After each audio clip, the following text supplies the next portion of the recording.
So I think I've now started recording. Yeah. Yep, great. Okay, so good afternoon, everybody. Thanks for attending this afternoon talk. My name's Dr. Nick Webb, and I'm a lecturer in the School of Architecture at Liverpool University. And my research investigates the use of digital tools to investigate historic works of architecture. And I'm joined today by Dr. Alex Buchanan. Alex is a senior lecturer in the Department of History, also at the University of Liverpool. And Alex's research is at the intersection of architectural history and archives, and she's previously carried out some work into medieval vaulting.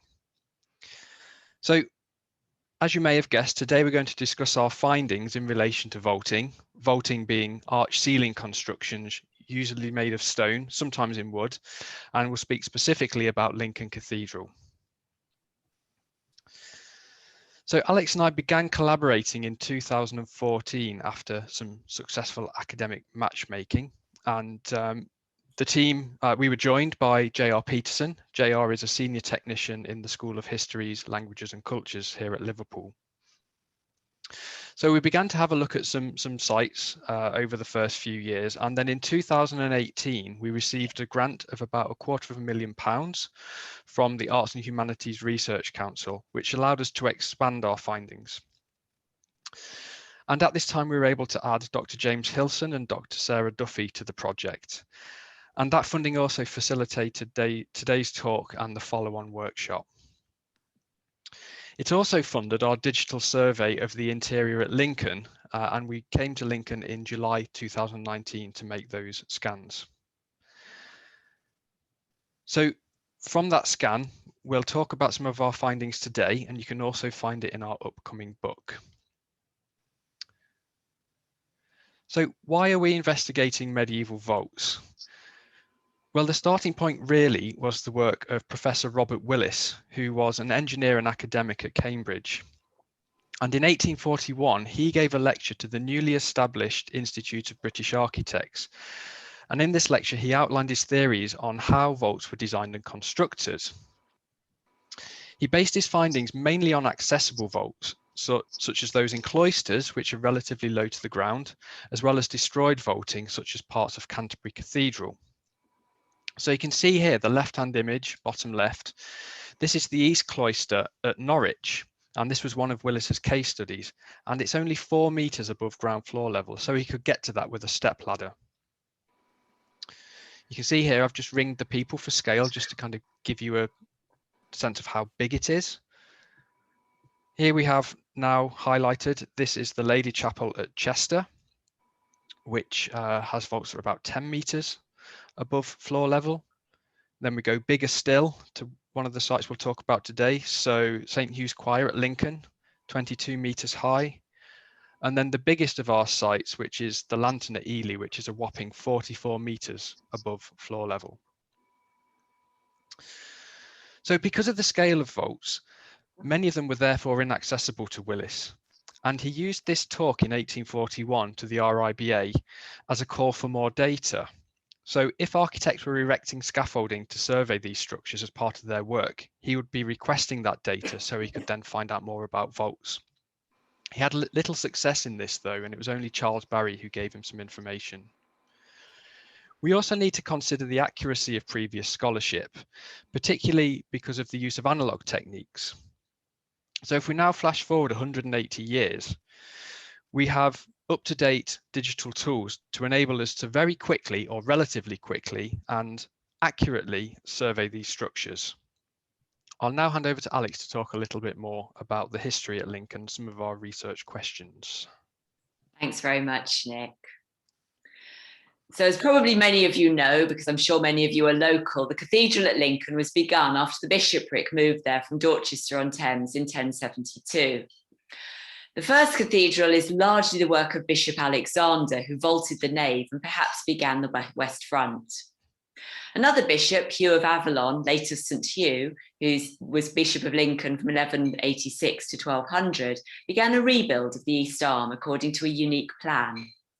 The choir, named after him, but possibly posthumous, includes the so-called crazy vault, an idiosyncratic asymmetrical design. Traditionally attributed to Geoffrey de Noyer, it now seems likely that this gentleman was a clerical administrator, and instead the designer was possibly a Master Richard. There are numerous design changes if you look closely at the work, and this suggests a succession of masters, one having responsibility for the main transept and the south wall of the nave, another, possibly a Master Michael, taking over the north nave wall, the nave vaults, and the chapter house, and the original crossing tower. The crossing tower collapsed in around 1237 or 1239, which necessitated extensive repairs to the surrounding bays. In St Hugh's Choir, the clerestory roof and many of the piers were replaced, and the westernmost bay was revaulted. Master Alexander, who was identified as Master of the Fabric in 1240 and still in post in 1257, was probably responsible for these works. In 1255, King Henry III was petitioned to take down the city wall to allow an eastern extension, the Angel Choir, named for its rich sculptural decoration. This replaced St Hugh's apse, but provided a fitting location for his shrine. The designer may have been Simon Tresk, who had succeeded Master Alexander by 1263. The cloister was probably designed by Richard Stowe, and the 1300s saw further changes, including the complex Lierne vault of the crossing. Throughout these works, the various master masons of Lincoln revealed a very creative attitude to vaulting. St Hugh's Choir has an early ridge rib and the celebrated asymmetric form known as the crazy vault.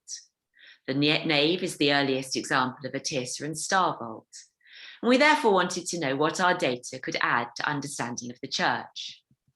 So our main research questions at Lincoln were its reputation for a very original design, but rather poor construction. We wondered, is this justified? In other words, how crazy are the crazy vaults? Could our data throw new light on these highly original designs? How do they relate to other 13th and 14th century vault designs? But first we needed to decide how we would capture the data we needed to answer these questions. And I'll hand back to Nick for this.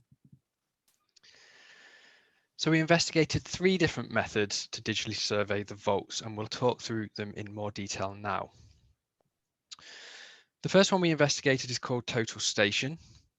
And the way that this works is you look through a viewfinder on the device, and guided by a laser, you pick a point in space that you want to capture. You press the side of the total station and you get an XYZ coordinate in space. You do this several times over to record the points that are required. So for us, it tends to be intrados lines of vault ribs, and we'll talk more about those later on. So what are the advantages of total station? Well, firstly, the data is precise and selected, i.e. you're only recording what's required. At the same time, though, this is a disadvantage, because if you want to record other details, such as the webbing in between the ribs, you need a separate campaign to do that. The scanning times are quite long. It tends to take between 1 and 2 hours to scan a single vault bay. And the points that we collect are not in color, so it doesn't give us a full color model. So in short, total limited, and we abandoned it quite early on in our research. So moving on then, we next have laser scanning. So laser scanner can be seen as a more advanced version of total station. So with laser scanning, the laser records the distance between it and every solid surface that it hits hundreds and thousands of times over. So it's selecting everything rather than selecting an individual selected point as per total station. At the end of the scan cycle, a series of color photos are also taken. So each of those points in space has color identified with it. So what we end up with is almost like a swarm of bees, but in the shape of a building's interior. So it's what we call a point cloud model. So thinking about the advantages and disadvantages then. The main advantage of laser scanning is that the data again is very precise, and also that it records all details of the vaults and their wider interiors. So it's recording all of the vaulting above, it's recording the column capitals, it's recording the elevations, it's recording the floor. So if we want to look at other areas of cathedral interiors in the future, we've got all that data available to us. It's also relatively fast, so each bay scan takes between 10 and 30 minutes, depending on the height of the space. So we do a 30-minute scan for high volts, such as those in St. Hugh's, and 10-minute scans for lower volts, so aisles and cloisters. Disadvantages, though, we end up with very, very large files, so you need a pretty powerful computer to be able to do anything with the data. Second disadvantage, the software and the hardware is very expensive, so you're looking at an investment of about £50. I'll talk a little bit more in a couple of slides about what can be exported as well, but just to summarize, the main objects are orthophotos and mesh models. So this is an orthophoto top center, this is of Chester, and this is a mesh model below of part of a detail. This is a tas de charge. And you can see if we flick back the difference between total station and laser scanning. So total station, we're only able to record certain elements, and it's almost like a dot-to-dot plan, whereas laser scanning, we get the full plan in color. Moving on then, the final method we looked at was photogrammetry, which may appear very similar to what we saw from laser scanning. So the way that photogrammetry works is we take hundreds of photos using a standard digital camera from as many different angles as possible to ensure that all details of the vaulting are captured. And you can see in the image here on the right, this is JR being carefully watched. It's one of my favorite photos of us on site. He's being watched over by the cathedral cat to make sure we're doing things properly. So once we've got all of the photos, we put it into a piece of software called Agisoft Metashape, apologies. And what this software does is it processes all of the images, and it's able to work out the perspective of the image and where it was taken from. And then from that, it can build up its own point cloud. So essentially, it builds its own 3D model based on 2D photos. So what are the advantages? Well, it's inexpensive. You can use your standard digital camera or even your smartphone camera. And the software is pretty cheap too. It's only about £500. Another advantage is that you end up with very high quality images, and we'll talk about that in the next few slides. But as well, we found as a disadvantage that the quality of the mesh and the point cloud can be poorer the greater you get away from it. So we'll just have a look at that in a little bit more detail. This is the Lady Chapel at Exeter. So this is an ortho photo. So this is where we've removed perspective to show the geometry of the vault in plan. And looking at this and testing it, we were very happy. This is the laser scan data. We were very happy with the output that we got here, but we thought that the image quality was a little bit grainy. And if we compare that to the photogrammetry version, we see that the image quality is much better. And again, we were happy with the geometry. And then when we start to look at the details, this is where differences will emerge. So we looked at a point cloud. So you can see here the black line. This is showing the point cloud model. And we can see a laser scan column cut. This is taken about 1 meter above the cathedral ground. So to be able to record that column cut, we can do it very easily using laser scanning and also very easy using photogrammetry. So again, the results seem comparable here. But the results start to break down when we get to the areas that Alex and I are interested in, which are the vaults above. So if we look at the left two images, we can see if we're trying to record a rib profile, that the laser scan data is much more accurate than the photogrammetry data. And the reason for this is that photogrammetry, the further you are away from the target, the less useful that it is. So this told us that moving forwards, although the quality of the images wasn't as good for laser scanning, the quality of the geometry and the points is always superior in our laser scan version. So moving forwards, laser scanning became our primary method. And here you can see this is at Lincoln. So this is our laser scanner on site. So it's just been sped up as a time lapse. So it sits on the top of a tripod, the scanner. It's spinning very slowly, and that's allowing it to record these hundreds and thousands of points in space.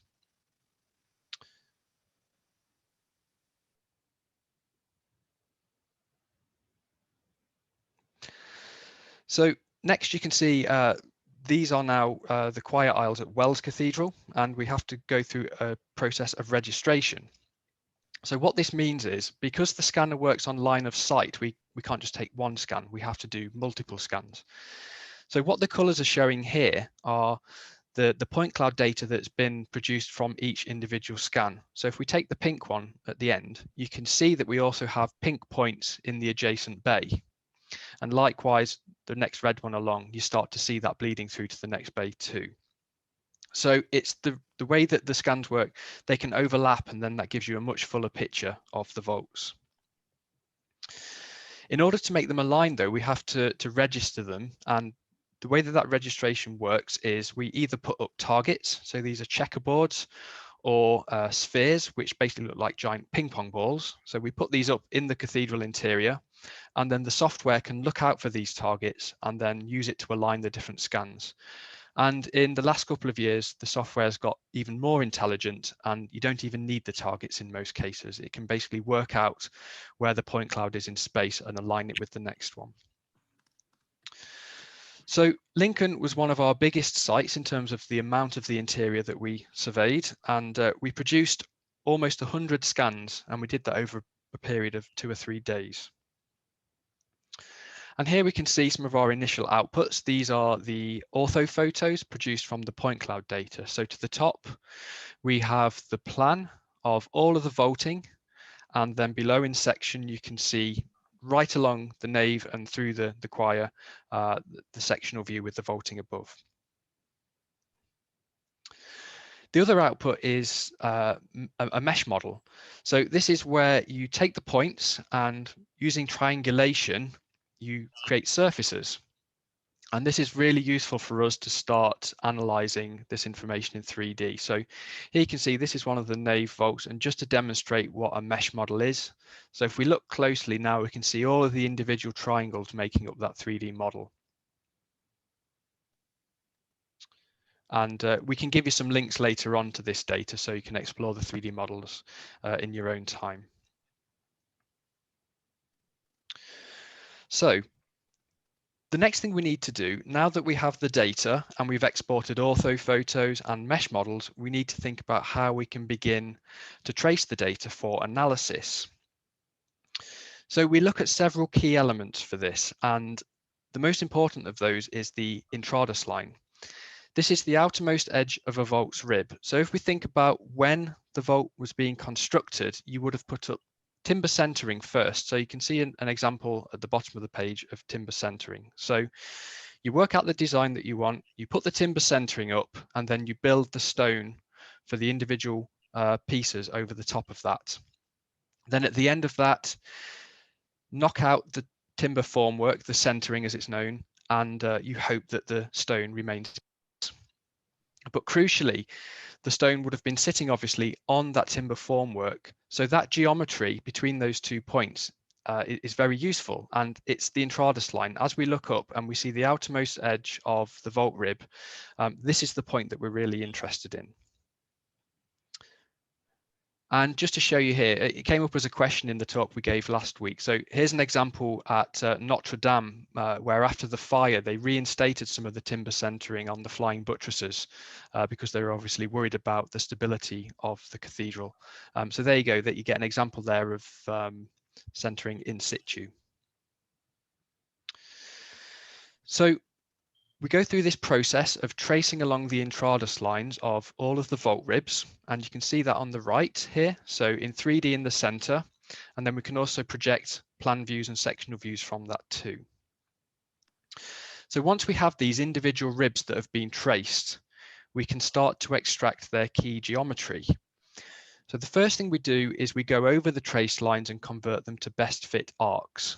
So because we're tracing these along what isn't a true piece of geometry in many cases, running a best fit arc through it allows us to extract things like the radius. So I'll just talk through what the key geometry is. So firstly, we have the impost line, and this is the point on which the springing point of a rib appears to rest. And it's usually the abacus of a capital in medieval vaults. So we can see that at the bottom of the page. We also have the springing point, and this is the lowest level of the rib where it departs from the underlying supports. and it's almost always a fixed point. We also have a notional apex, and this is the highest level of the rib, and it's usually covered by a boss. So using 3D modeling software, we can work out this notional point by extending the arcs beyond the boss. So that's why we're calling it a notional point. Obviously, we also have the radius of each rib, sometimes radii, because many ribs have more than one radius. And finally, we work out the arc center point in relation to the impost line. And this is the vertical distance between the arc center and the impost level. And it's usually discussed in terms of being on this line, above it, or below it.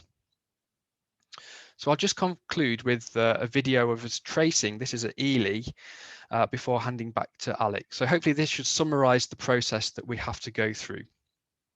So this is an example here of manually tracing along the Intrados line of a vault rib. So trying to find that center line over the mesh model. So sometimes we do it by hand. More so these days, we use an automated process where we can cut a section through and that gives us that trace line. So a bit of a Blue Peter moment now. Here's one I made earlier, or here's many more we did earlier. So you can see all of the trace lines now of the vaults. So the next step is that we highlight the rib that we're interested in.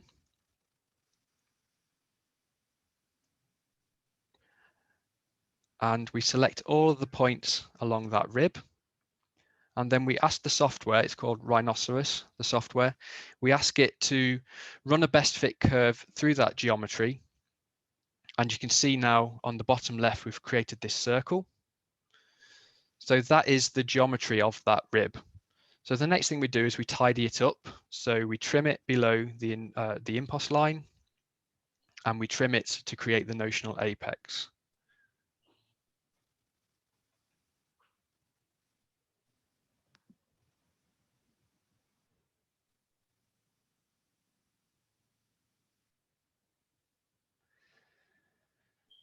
So that's now been tidied up, so we can start to extract that key geometry that we spoke about before. So we've highlighted the rib and we asked the software, what is the radius of this rib?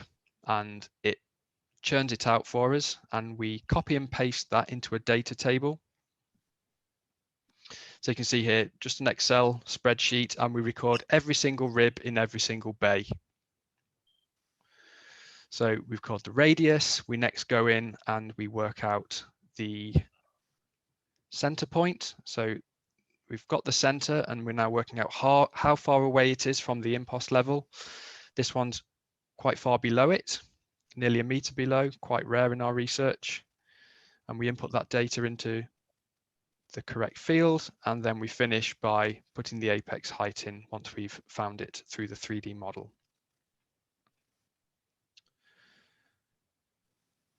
Okay, I'll finish it there, and I'll now hand over to Alex, who can talk a little bit more about the anatomy of vaults and the 2D processes that we've used.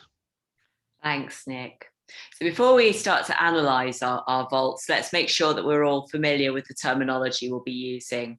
So a Gothic vault has two main elements, the webs and the ribs. The webs, or the surface of the vault, were usually constructed from coursed masonry and plastered. In the Middle Ages, these webs would usually have been decorated with frescoes, as we still find in Italy, and there are remains of these frescoes surviving at Lincoln Cathedral. The ribs are the mouldings which usually mark the changes in plane of the webs, but they could also decorate planar surfaces. The ribs were built first as a framework, and the webs were added afterwards. But both elements were equally important to the structure of the vault. Medieval vaults aren't like modern steel frameworks filled with non-load-bearing panels. If you could cut a section through a vault, as we can do in a ruined vault such as that at Melrose Abbey in Scotland, you'd be able to identify the stages of its construction. After the ribs and webs were erected, the pockets behind the bundles of ribs were filled in, and the whole structure was usually coated with a layer of a concrete-like substance. The starting point of a rib is called its springing, and the top is called its apex. At the apex, where a rib meets another rib, there's usually a sculpted boss. and the bosses at Lincoln are stunning and they merit careful examination. Architectural historians have given ribs different names based on their location. The wall ribs mark the junction with the wall, and transverse ribs span between the side walls, marking the division between bays. A bay is a single compartment of vaulting. Diagonal ribs cross the bay diagonally, and ridge ribs run along the crown of the vault, either east-west, the longitudinal ridge rib, or north-south, the transverse ridge rib. Additional ribs, which spring from the corners of the bay and rise towards the ridges, are called tiercerons, and those which don't start at the corner of the bay but start from another rib are called liurns. The Lincoln vaults we'll be examining today are tierceron vaults, but it also has liurn vaults under the western towers and under the main crossing. We believe from our research overall that medieval architects started to design a vault by creating a plan of the ribs in 2 dimensions. This was laid out full scale on a flat plaster surface called a tracing floor. Very few of these tracing floors survive, although they're recorded in building accounts, and we've been lucky enough to be allowed to scan the tracing floor which survives at Wells Cathedral. From our data, we can create absolutely accurate 2-dimensional representations of the vault, from which we can start to hypothesize the process used to draw out the plan on the tracing floor. We know that the drawing tools available to medieval designers were limited. Their main tool was a set of dividers or compasses, from which they could create curves. They also had squares for creating angles and straight edges for drawing straight lines. Any design process we suggest therefore has to be possible using only these basic technologies. And in our workshop, we'll show you in more detail how to use these basic tools to lay out a medieval vault. So what we'll be sharing today is just a quick taster. As a reminder, St Hugh's Choir, highlighted with an outlined box, was built around 1200, but might have been vaulted later, and some parts of the vault were rebuilt. We're missing the eastern apse to which it related, and one of the many hypothetical reconstructions is just visible on the plan. This might have helped us to understand the rationale of the crazy vault, or that might not. We've also highlighted the nave, which we'll be looking at in our workshop.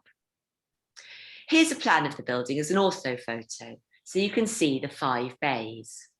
To the right, i.e. C6, is the eastern crossing, and to the left, C10, is the bay next to the main crossing, which was rebuilt as a quadripartite vault after the crossing tower fell down. You can clearly see the features of the unique design of bays C6 to C9. There are no diagonal ribs, and the longitudinal ridge rib has 2 bosses, marking the intersection with a rib springing from the side wall, which could be classed as the earliest appearance of a tierceron. These ribs create an asymmetrical design which zigzags along the choir in a manner analogous to the very much later vaults called jumping vaults in Eastern Europe. And here's an overlay with the traced lines, which highlights the irregularities in the construction. Look, for example, at how the ridge rib has a slightly meandering appearance. You can also see that the westernmost bay of the crazy vault, at C9, appears to have a very different plan from the bays further east. Although Lincoln clearly did have structural problems, we don't think the irregularities are a result of subsidence.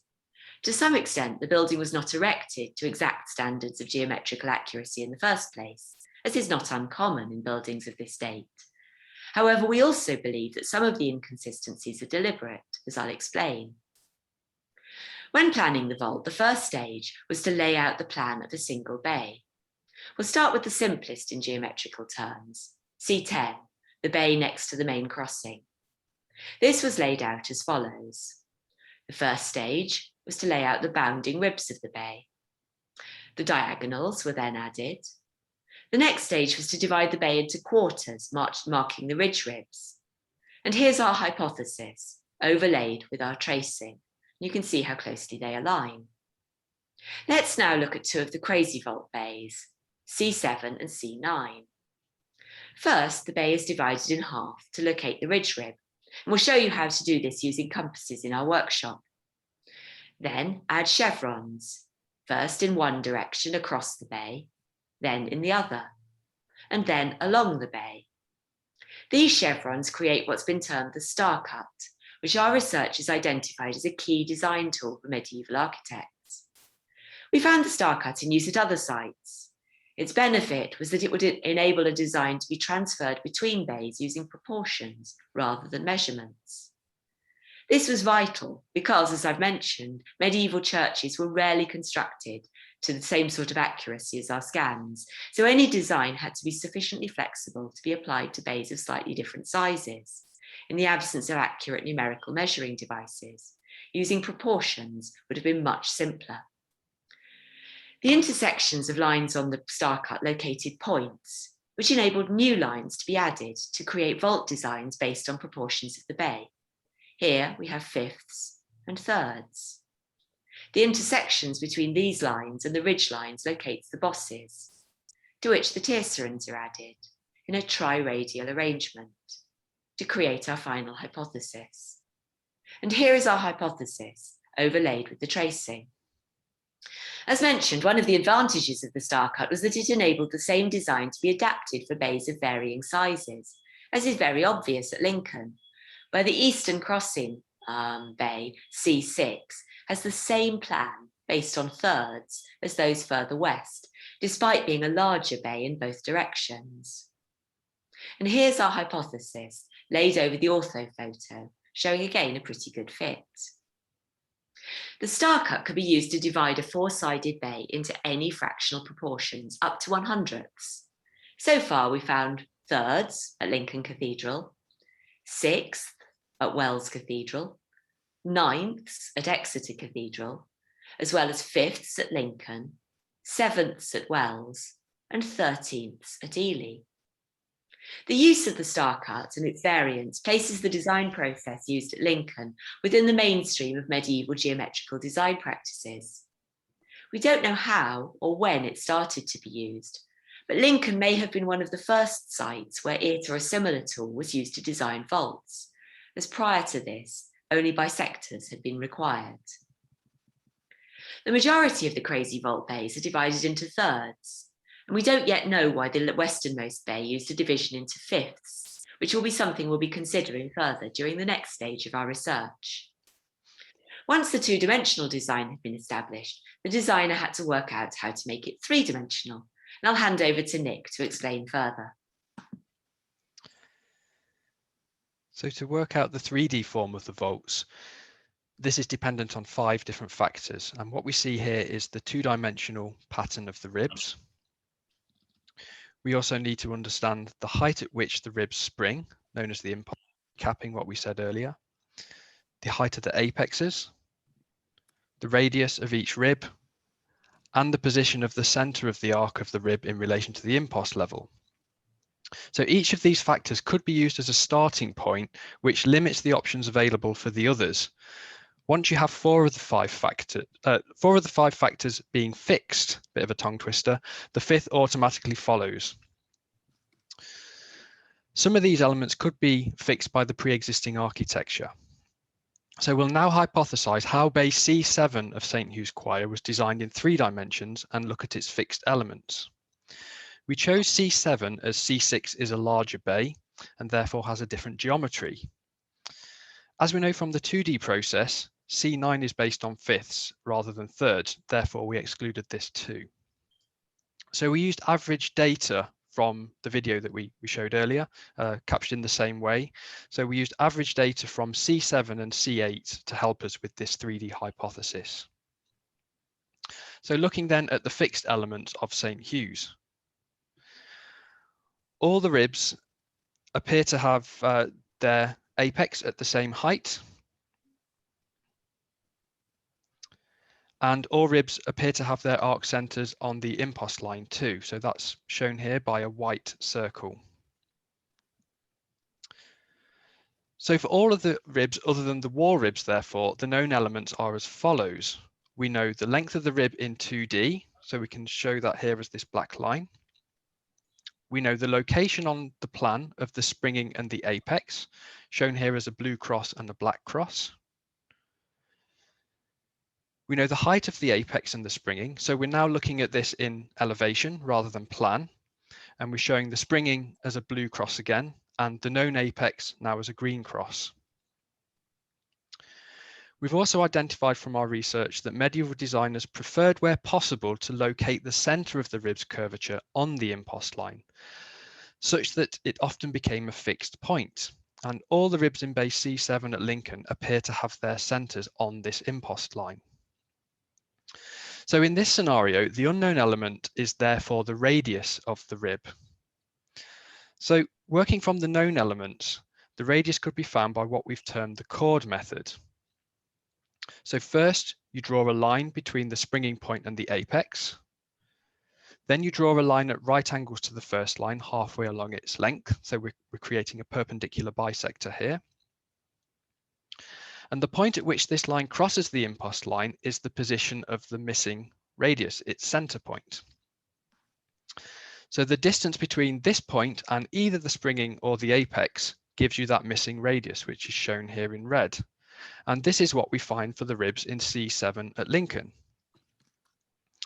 So by following similar processes for all the ribs in C7, we create a hypothetical model of the vault in 3 dimensions. So let's run through them all now. To the left of the screen is the original trace lines in plan, and to the right, we're showing the same thing, but in 3 dimensions. So first we add the springing points at the bay corners, and this allows us to account for the thickness of the stone. And starting with the transverse ribs, we use the chord method to find the missing radius, and we repeat it for all of the 4 missing ribs. We again use the chord method for the first set of triradials, and we repeat this for all 4 of those. And then we use it for a 3rd time for the second set of triradials, and we repeat it for both. Next, we need to add the ridge ribs, which are curved in St. Hugh's Choir.